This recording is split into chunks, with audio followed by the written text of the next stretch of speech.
Hello, everyone. Welcome to Digging Deep with Clarice Datura.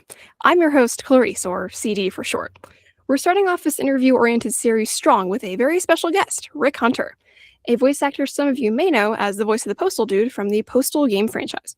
Now, don't get me wrong, I am a huge fan of Postal, but Rick has done more outside of that small fraction of voice work, so much more. So today I'll be focusing more on questions he may not get asked very often and topics he loves to talk about but doesn't get to discuss frequently. All right. How are you doing, Rick? How's life? How's stuff? I am fantastic, and I hope you're doing well too. I think we're doing this on a Sunday evening, and yeah, it should be fun to get some kind of different questions in there. Yeah, that's what I thought.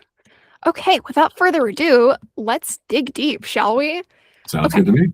so my first question I have here is, if becoming a voice actor was out of the question, what other field could you see yourself in? Oh my gosh, that's a loaded question. It would have to be way back in the day when I actually was younger and could start all over again. But I actually, this is going to sound really stupid, started out college wanting to go into pre-law. And Mm, my professor said, one of the best degrees to get if you're going into pre-law is a philosophy degree if you're going to pass the LSAT. And, just emphasize on a lot of logic courses, which I did. And up until the radio thing kicked in, and I got more involved in that while I was going to the university. And I didn't want to become a lawyer. Can you guess why I wanted to get a law degree without passing the bar? why? To go in the FBI. Ooh, It's one of the better degrees to get, to get in the FBI. Plus, you don't have to pass the bar in order to do that. And like I said, that just kind of fell to the wayside, and kind of went into the voiceover and radio thing, and I've been sticking with that ever since. So, that's that. nice. Very cool. Do you still kind of like do you still read kind of things regarding logic? Do you still brush up on knowledge to keep that stuff sharp, or is Yes, I it do, and I'll have to tell you, my experience, because I went to the University of Arizona, and um, everything else besides logic courses that I took, I don't remember anything. It was all regurgitating information and giving it back to the professor so you can get some sort of grade. But my philosophy instructor, and we became really good friends later on and kept in touch with each other until he died. Um, he was one of those professors who, and I was in his honors courses, basically said, I'm not going to give you guys tests. I'm not going to give you guys homework. We're going to sit here and talk, and we're going to actually have you learn something. And you know what? I did. And it was some of the best education I ever got in my life. His name was Larry McCollin. He was the past president of the American Atheist Association, and he had a photographic memory, was, basically said, I skated through school because I had a photographic memory, but a lot of things I didn't learn because I was just regurgitating information that I could spew out really quick because of the gift I had. And that's one of the yeah. reasons he treated us the way he did, is that, he wanted us to actually learn something. And I did. I really did. And, taking the logic courses, you know, first semester, logic 101, and I did all the upper divisions. And to this day, I kind of study it. And we had talked off mic. I got more later on into applied linguistics. And it's just really helpful in life, when it comes to conversation and figuring people out and listening to the garbage of politicians. Is like you can hear all the fallacies, and it's just really good stuff. And I'd encourage anybody to study that. It's really good for like life knowledge. Yeah, that is so worthwhile. 100%. Yeah. Yeah, and that's a really great approach too about, actually teaching you something and not just memorizing things. That's how I felt with my first astronomy professor that I had. I had to get used to his teaching style because it wasn't just, memorizing things. It's like everything builds on top of each other and you need to remember stuff so that things make sense. And when you remember it all, it does make sense. Like when you apply the concepts properly, and you know what is happening, it just makes sense. So I'm really glad you had such a great experience with that professor because, like, a good professor can change your life 100%. And he did in that area, but his approach was, because he had a true photographic memory. I mean, it was to the point to where he said that he'd be reading books at night and fall asleep and wake up in the middle of the night, repeating pages out of the book. Whoa. And that was why his approach was, and he explained this to us. He goes, I'm not going to treat you like every other professor does, where you have 30 computers in a room and you feed it information and it prints out what you had just told them. He goes, that's not intelligence. He goes, that's a photographic memory, or it's, I forgot how he phrased it, but he said, I'm not going to treat you like a computer that has a photographic memory. He goes, I want you to learn something. And those kind of professors, to me, are worth their weight in gold. It's like, you know, you're learning something. And to this day, I look back on those classes and, I learned a lot. I continued to dig into that subject and learn more and more and more because it was so interesting. I love that. That is so good. Just the passion that professors have, it just makes it so much more worthwhile and you really get something out of it. It's so Oh, yeah, good. I totally agree. Yeah. Okay, next question. So, I have a background in singing, and I find warm-ups to be very helpful to get everything just loosened up and everything. Do you do vocal warm-ups at all? Were you taught any, or do you find you don't need to warm up much? I really don't because I get started very, very early in the morning. I usually wake up at about 6 and start at about 6:45. And um, the one thing it's so different from singers because I'm talking. Um, the one thing I was taught this years ago is I drink warm water all day long. I don't drink cold water because it kind of freezes my vocal cords. And everyone's different. You can't apply my experience. Somebody else could drink cold water and it's good for their voice because they have a different sound. But Yeah. my vocal warm-ups are doing, the first stuff that comes over my email in the morning and just start at it and warm up that way. Yeah. Another thing about voice acting, do you have any advice for prospective voice actors or paths you'd recommend? Anything? Not nowadays. I mean, I don't know if I'd really encourage it with AI coming out. AI is getting better and better and better. I know. Oh my It's, gosh. it's even scaring me, but I'm, do it as long as I can. But, you know, it, I don't consider myself a true voice actor. I've done character pieces and stuff. Most of my stuff is pretty, straight narration. Yeah. To me, a voice actor is somebody who is a real pro when it comes to like, you know, um, either doing cartoon voiceovers and stuff like that, or real life acting. I don't consider myself an actor, um, but if you have a passion for it, get into it. There's all sorts of avenues you can get on Voices 1, 2, 3. Um, but a lot of people don't take a real smart avenue when they're sending their demos off. And I've told several people this before. I got a lot of business um, sending demos off to production creative houses because they're the ones choosing the voiceover talent. A lot of people send it off to agencies, and a lot of times agencies are so busy they depend on the production houses to find the voice talent for them. So think outside the box. Think about who the Yeah. people. Because I used to do a lot of production for agencies because I can do both. I can produce and I can voice.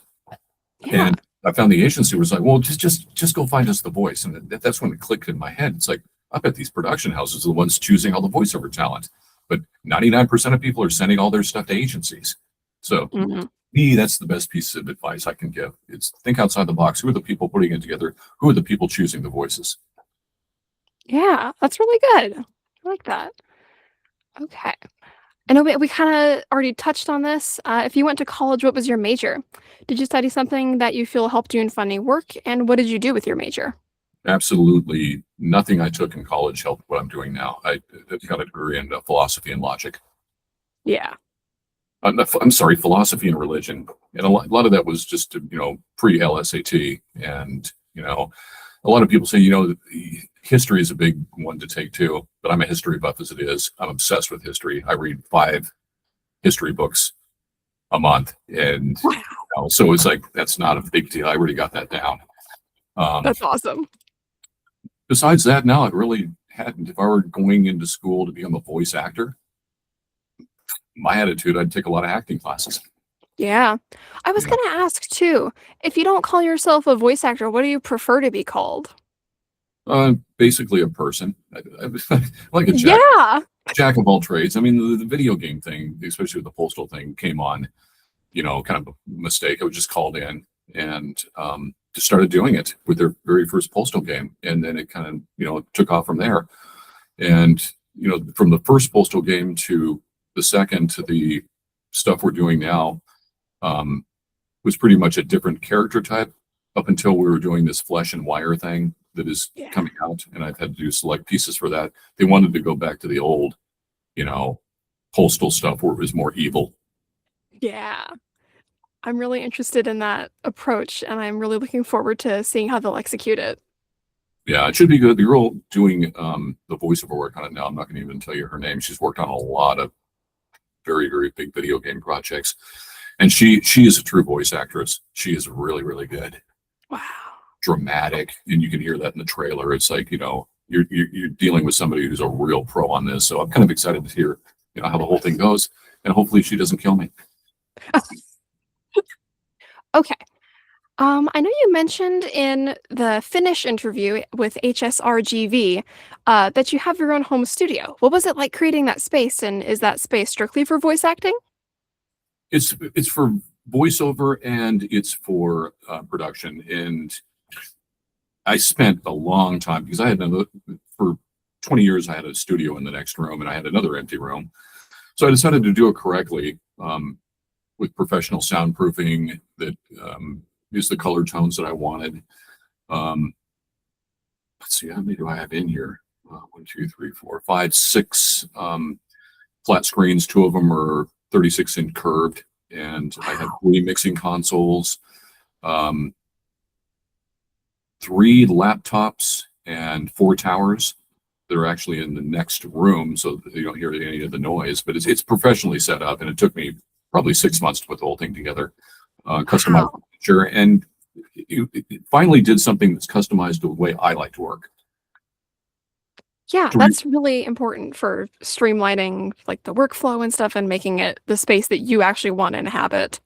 It is, and the big thing is I have a lot of colleagues, and they're very good. I would never put any of them down, but they do things differently. They have a mic in a closet because closets with clothes in there are the best way to get soundproofing.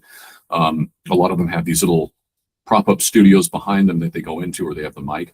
I don't work well that way. I like to have my mic on a swivel stand in front of me, looking at the computer screen, sitting down and not having to move or walk anywhere. Yes. To me, soundproofing and mic chain are everything. And I'm kind of a mic collector, so I've got a lot of really cool mics. One of the best one that I have is an original Neumann U47 tube mic, and I tend not to use that much because it's kind of like a collector's item now. It keeps going up in price, so I just keep that in my safe. Oh, wow. Oh, that's so cool. I love that. Okay. Yeah, speaking of audio stuff, what programs do you use to get your audio sounding nice and crisp? Do you do your own audio production and mixing? Oh, yes, I do. My primary workstation is Adobe Audition, which is very common with people. There's all sorts of workstations, and I would never judge one over the other, whatever you're comfortable with. I tend to find guys don't move on from their original workstation, and that rightfully so, because your muscle memory is so used to working fast with it. Why start from scratch unless it's something? Yeah.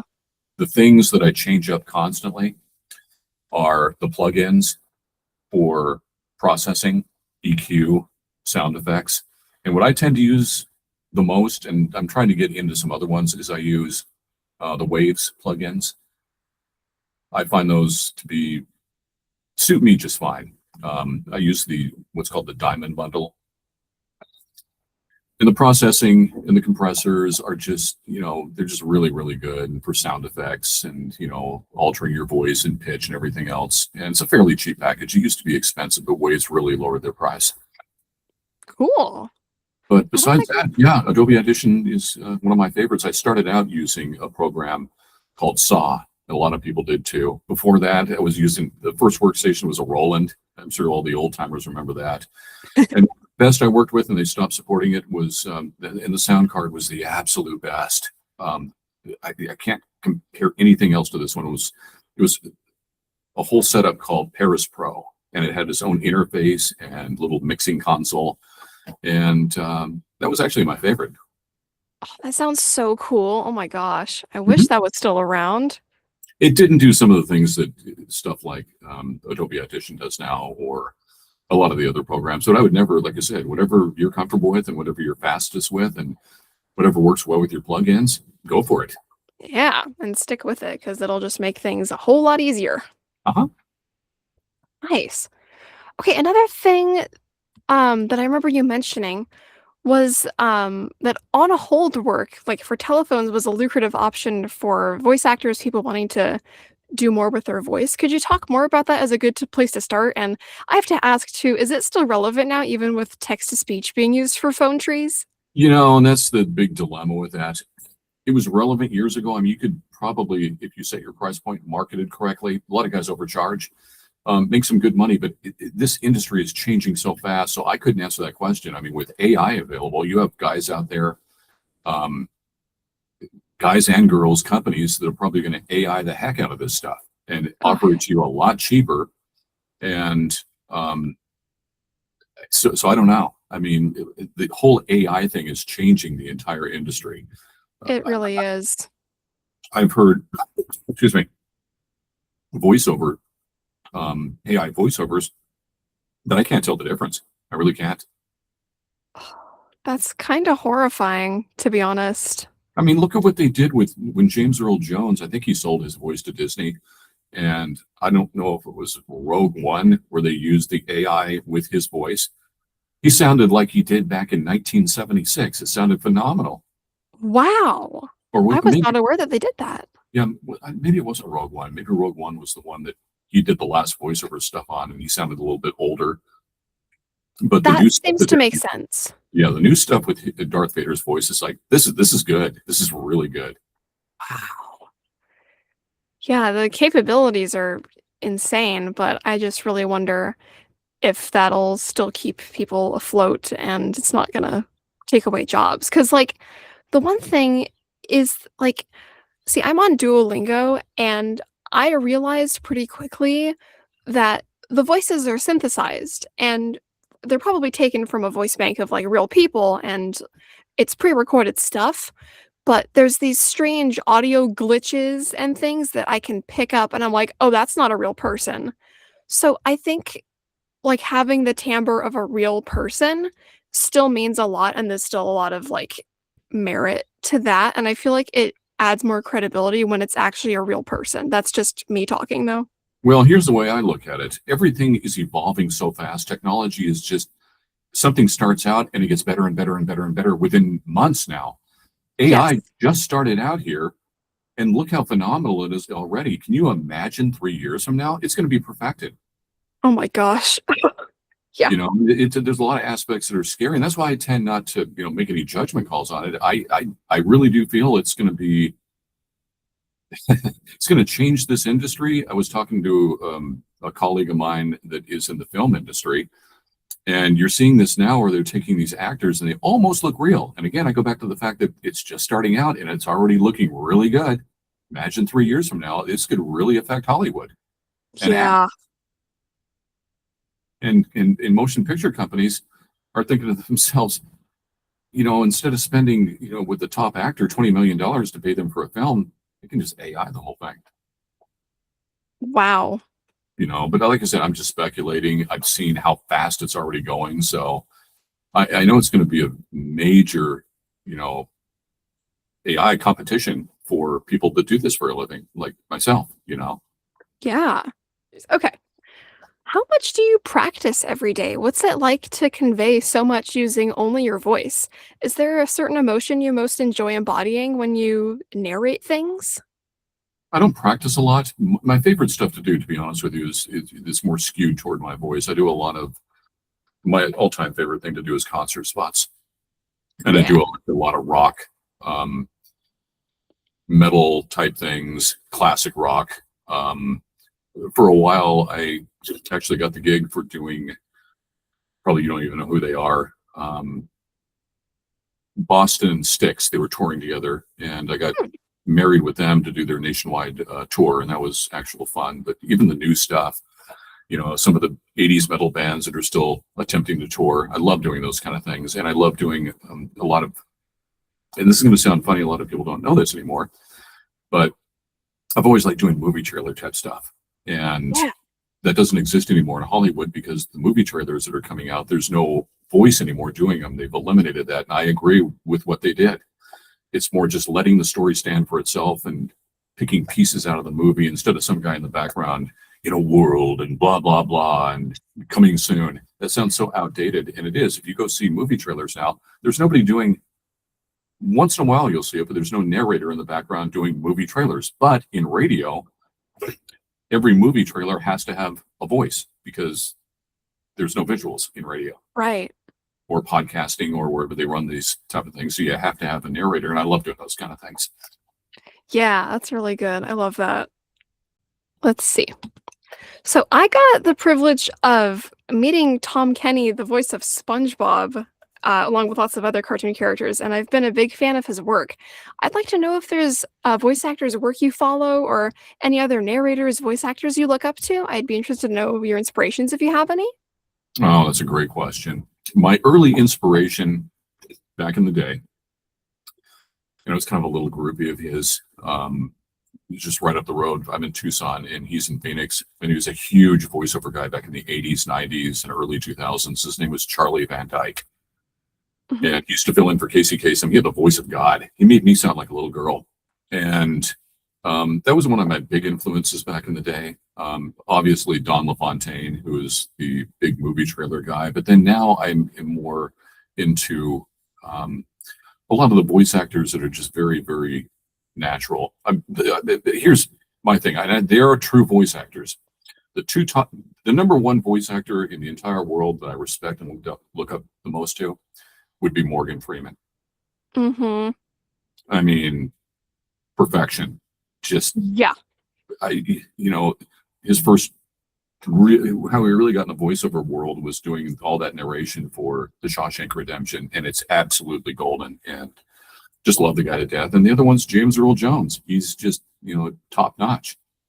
Absolutely. Yeah. But besides that, there's so many people out there, and I respect so many of them. And there's one in particular that him and I are kind of colleagues, and he has more of a higher pitched voice. He's based, I think, back east somewhere. His name is Joe LaMonaco, and he did some work on, I forget the name of the cartoon series, but he's more upper pitched, but great voice actor. Just a great voice actor. By the way, speaking of that, I remember back in the day, I went to some voiceover conferences in Bel Air, and actually one of the groups of people that were speaking was the cast of The Simpsons. Oh, that's so fun. And I think there was 65 of us, and we all had dinner afterwards, and I got to sit next to Dan Castanelli and, talk to him. That was one of the, the voice of Homer Simpson. Yeah. What a super nice guy. And back then, and this is when the internet was first starting up, I asked him about, how do you prevent people from like stealing your voice and using it on commercials? He goes, we tried. Me and my lawyer tried, but the internet is exploding so fast, we can't keep up with it. Yeah. And that was like 25 years ago. And this kind of like the same thing with AI. It's like, this is going to explode and do things we have no idea what it's going to do. Yeah, I think what I was gonna mention was, like, the bubble is gonna pop any day now, the same way it did with, like, .com and stuff, like, all the like, the .com bubble burst, like, Mhm. it's all gonna come back around and things, and, this is just the way things are now, and when something new it's time is a flat circle. Whenever something new is being introduced, people will automatically be afraid of it because they don't know what it is. But, of course, when it gets to be something that's really detrimental to the environment and to jobs and things like that, of course, more jobs will open up probably as things progress and that sort of stuff, but it's the same thing with, like, electricity. People were afraid of electricity, and there were, like, cartoons about, like, tangles of wires ensnaring people. Like, we don't think like that anymore because we have bigger fish to fry.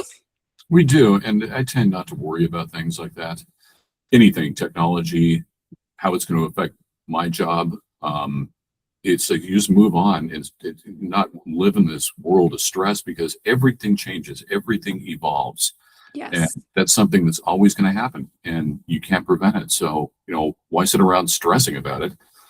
If that's the case, in the future, if I lose the ability to do what I do, so be it. I'll go back at a grocery store. I'm not going to stress about it.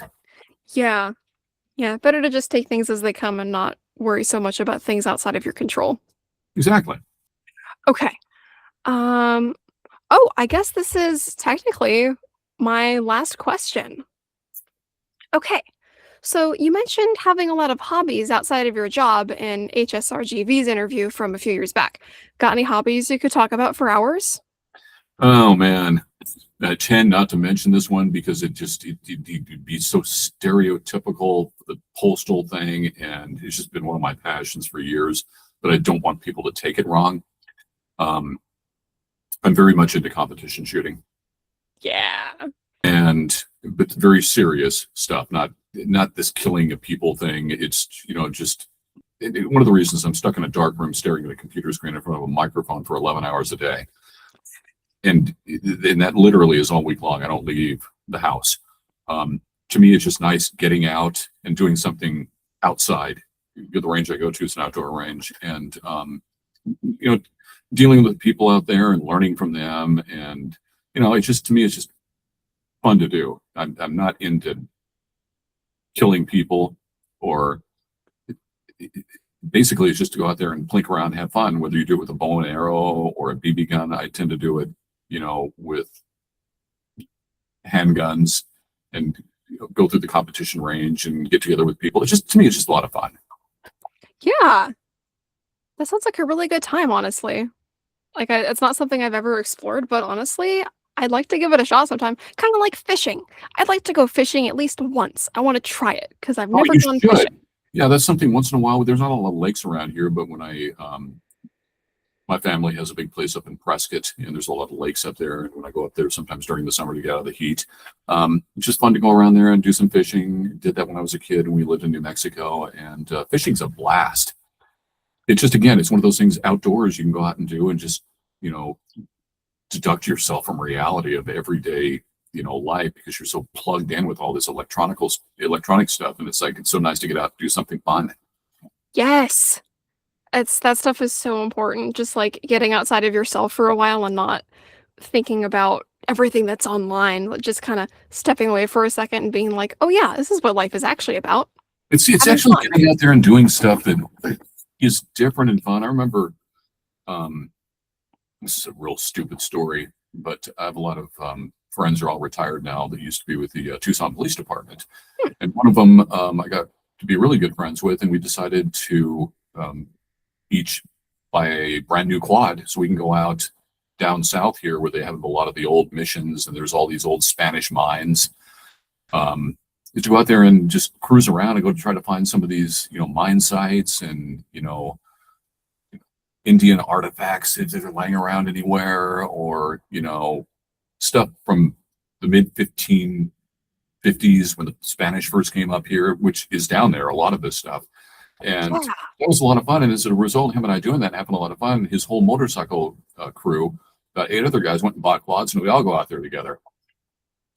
That sounds so fun. Oh my gosh. Just doing something different, but tend not to do that anymore, because during the weekends, I'm just trying to get caught up on personal stuff so I can get back to it on the weekdays. Kind of like, Yeah. Corey Cruz, who did the third Postal game, and he's a good friend of mine. He's a colleague down here. He's the same way. He has his activities, on the weekends, and does his thing. And he was locked into the studio all week. Yeah. What kind of do you read any books? Like, what kind of books do you like to read if you like to read? History books. That's all I read. Yes. I don't Awesome. care what kind of history it is. It's you just learn so much. I mean, I think the last book that I read, it's a big one too. It was probably one of the most interesting I read. It was called Lincoln's Last Trial. That's the Ooh. last trial that he did defending somebody from his hometown 6 months before he became president. Wow. You learn all sorts of things like that I never even realized. Like, how he got to be a lawyer. There was no college of law back then. So he would study under lawyers. And when they thought he was ready to become one, they'd call him in and they all test him on his knowledge. Then he would become a lawyer. It's just little historical pieces you don't realize, pre-university days. And it's the same thing with medical school. You read how horrifying that was, like Oh, yeah. how they had. But to me, history is absolutely fascinating, and it always repeats itself. So it's always good. Yes. And in most universities now, they're not teaching history. And Yeah. It's sad. It really is. We're not It teaching is. the right history. It's like, and you don't need to go to university to learn it. Go get, if you don't like to read, get on Audible. Listen to books on tape. Yeah. I mean, I used to do that with books when I didn't have time. Anytime I was driving around before I worked out of the house, I would always have listen to Audible or books on CD just to learn. Why sit there and let your mind sit in this stagnant area when you can actually be learning something driving around that's interesting that you really like? Yeah, absolutely. Yeah, I remember doing like books on CD sometimes from the library. Mhm. And now cars don't have CD players. Mine does, and that tells you how old my car is. Well, that just means it's great because it actually has a place where you can play music, Exactly. and you don't have to search menus to find where to turn on the music. It's like, oh my gosh. I'm a big proponent for physical media. I'm literally sitting across from a CD player right now.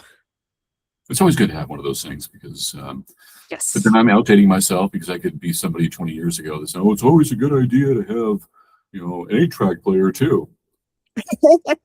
But then some people, oh, good idea to have a record player, which is coming back. A lot of people love to listen to stuff on vinyl because to me it sounds a lot richer and thicker, and Oh yeah. it's fun. Yeah, it's a whole lot of fun. It's nice being able to put music on and not having ads. Oh yeah, big time. Mm. Yeah, I mean, speaking of music and stuff, are you into any music at all? Like, do you have a favorite album, song, anything like that, or not so much? Really, because I was for so many years I was in the radio industry, it kind of burns you out on. And this is just me speaking, not everyone. I like all types of music. I like country, I like rock, I like mainstream CHR. I like everything. Going back to 1970s music to Lady Gaga. I mean, Oh depending yeah. on who the song is, I mean, I kind of like everything. If, Yeah. if the song's good, then I like it. Other than that, because I worked country radio back in the mid 90s when it was really, really hot, and I tend to like that stuff, they played back then. Not really into the new stuff as much. There are a couple artists, but in general, I don't listen to a lot of music. Most of the time, I'm listening to either podcasts or, um, you know, books on tape, Audible. I'd rather learn something than just sit there and da da da da da da da. But once in a while, I'll turn the radio on, listen to maybe an '80s channel, and it's like, it brings back some memories. Yeah. Yeah, that's a good perspective though. I like that. Always the pursuit of knowledge instead of just sitting there. Yeah. You might as well learn something if you're just sitting there. Yeah. Very good. Well, honestly, I th I think that's it. Or anything else you wanted to talk about, something to mention, anything like Well, you covered a lot of different subjects I think that were never covered before, so I think it's pretty good. well, thank you. Yeah, I wanted something a little something fresh, not stuff that most people would discuss or whatever because it's, only about Postal or whatever. I'm like, "Wait a minute, this guy's done more outside of Postal. Like, let's talk about that instead." Yeah, and that's always a good thing because it's usually always the same thing. They always like to dig into the history, and it's all been said. That was an excellent interview. Thank you so much for taking the time out of your day to have a little chat, Rick. I really appreciate it. Yeah, not a problem at all. It was actually really nice, and I talked to you, about a week ago off mic, and you know, you had called Mike up and asked if we can do this interview. And Mike is very selective, and he tended to like you, and which is with most people that I do stuff with. And you're a real cool person. It was really, really nice talking to you. Thank you so much. I really appreciate it.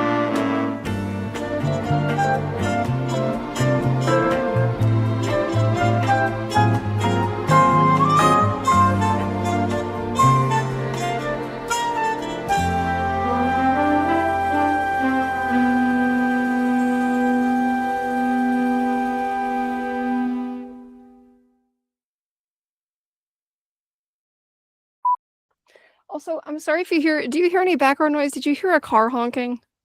No, not at all.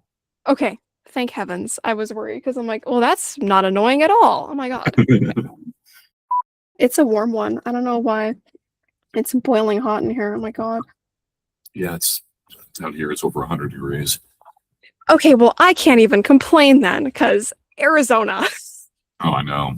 Trust me, it's not fun. But you might want to conclude it with, well, thanks, Rick, for talking to us. Yeah. Yes, that's actually a very good idea.